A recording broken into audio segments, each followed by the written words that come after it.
Ukraine is going to be destroyed. Those aren't my words, though that's how I feel about it. Those are the words of President Trump looking right into Zelensky's face and telling him to take the deal or you will be destroyed. Because we are done with you. 1.8 million of your soldiers dead. You are out of options. So more on that part of the story in a minute, because we got a lot of news to get to here. But first, we are at a tipping point moment. Either this war ends with the United States and Russia working on some kind of new trade partnership, building a massive bridge between Alaska and Russia, or Ukraine goes into this winter and the last remaining soldiers are killed by Russia, or they freeze to death defending the undefendable, which is Ukraine's border right now. It all comes down to the next few weeks. So over the past 48 hours, Ukrainian moms fed up, attacking those conscription goons. A number of videos emerging this weekend of moms trying to basically attack these conscription goons who are trying to take away their sons, kill their sons, send them to the front lines where they will die, undeniably. Right now, the Russian forces are slowly advancing, trying to encircle the important logistics hub of Kupiansk, which Ukraine had a major gain, and they got that back in 2022 during that counteroffensive, of course, led by NATO with U.S. support. Well, over the weekend, 3 more Ukrainian villages were captured by Russia. In just one of those villages, the Russians killed 510 Ukrainian soldiers. Gone, eliminated. Not surrendered and put in a prison. No, dead. The noose is tightening, and it's about to get cold. Russia is targeting Ukraine's remaining energy infrastructure. On Saturday, Russian forces attacked a coal mine in southeastern Ukraine and an unidentified energy site in the north near the Russian border. When the lights went out, Zelensky and his staff told people to sit in the dark and meditate. No joke, I'm not making this up. They told citizens to sit in the dark and blame Putin for the darkness. I'm going to quote them specifically.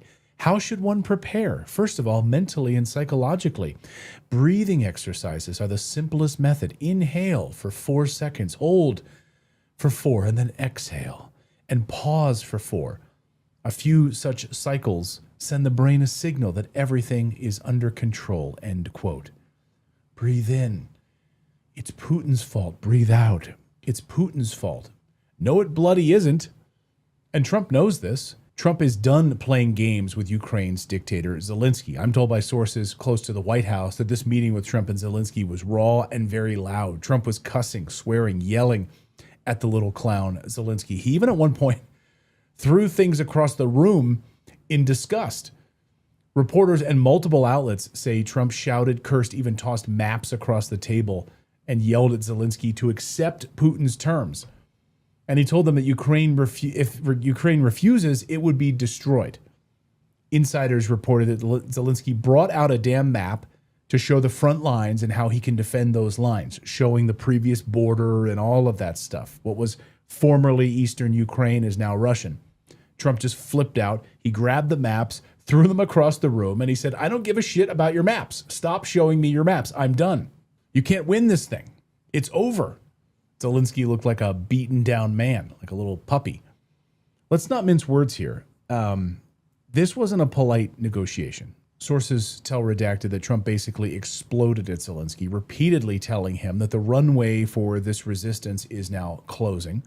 According to eyewitnesses and reports and leaked accounts, Trump argued that the status quo is unsustainable for the United States.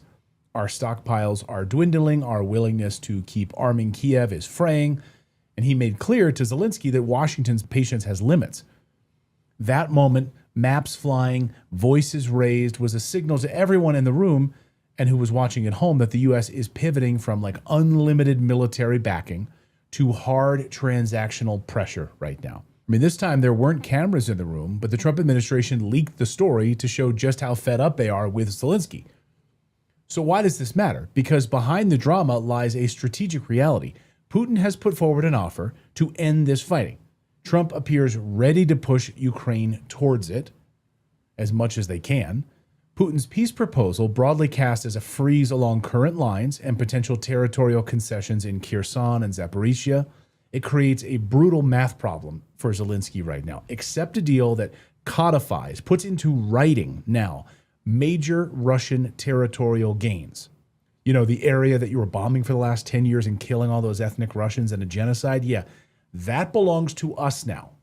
You're done. We own it. It's now part of Russia. Sorry. Go take your ball and go back home. Or you can keep fighting. With diminishing external support, US is pulling back, EU is even partially pulling back, and risk total devastation. Russia's response to Trump's new overture has been cautious but consistent.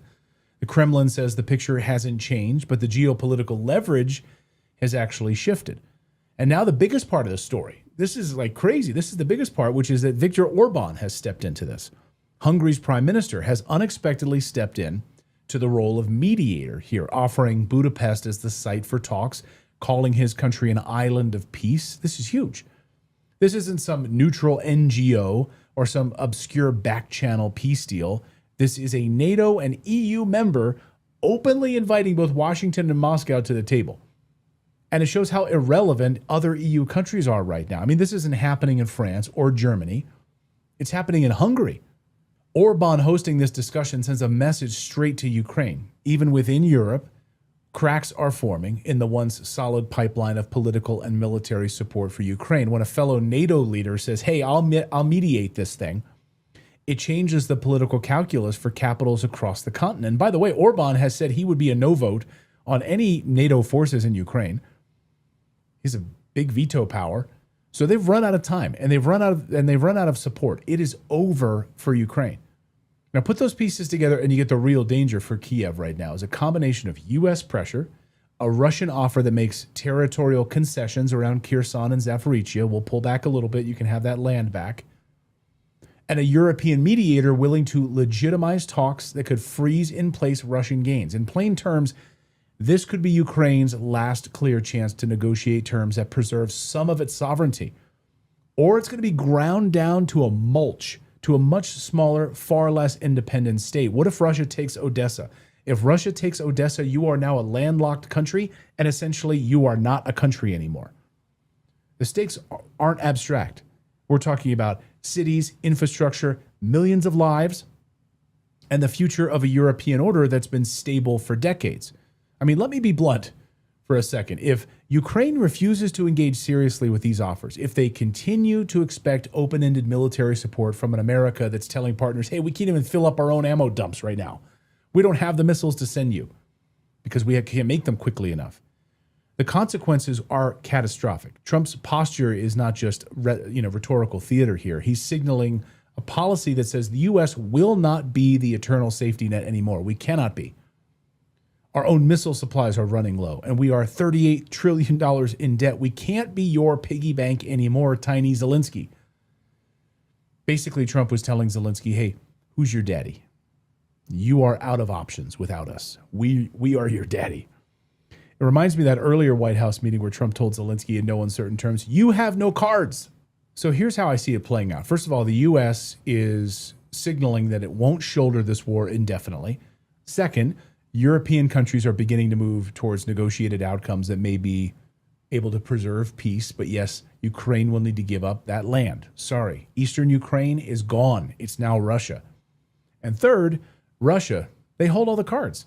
They are watching closely, and Putin's offer is an invitation. We're going to freeze the map where it is right now, in Russia's favor.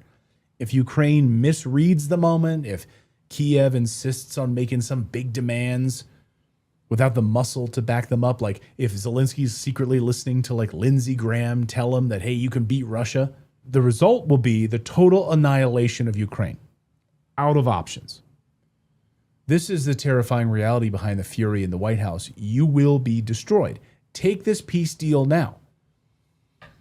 So we'll be watching these Viktor Orban peace talks very closely in Budapest. I'm very excited to see where this goes. We are a pro-peace show after